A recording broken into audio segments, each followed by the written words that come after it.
Hey guys, this is Dr. Hub. In case you haven't subscribed, please do subscribe for updates. Primary melanoma, and you're looking at its prognostic features. Prognostic factors. So, first is there is thickness. So, there is thickness, and this thickness is nothing but the Breslow index. So, it is a Breslow index. Next is sentinel node status.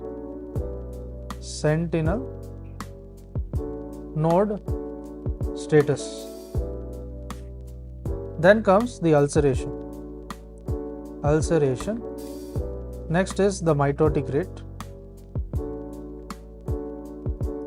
Mitotic rate and negative value, especially in thin tumors. So there is negative values which are seen in terms of the thin tumors.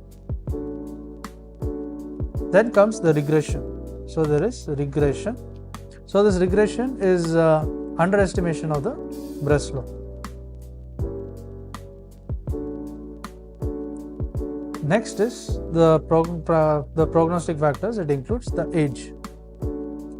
So here, if you look at the age, it is negative for older age. So it is negative. This is for the older age. Next is looking at sex.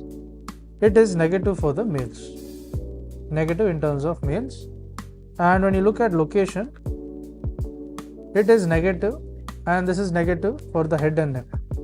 Head and the neck. To learn and grow daily like this, please do subscribe.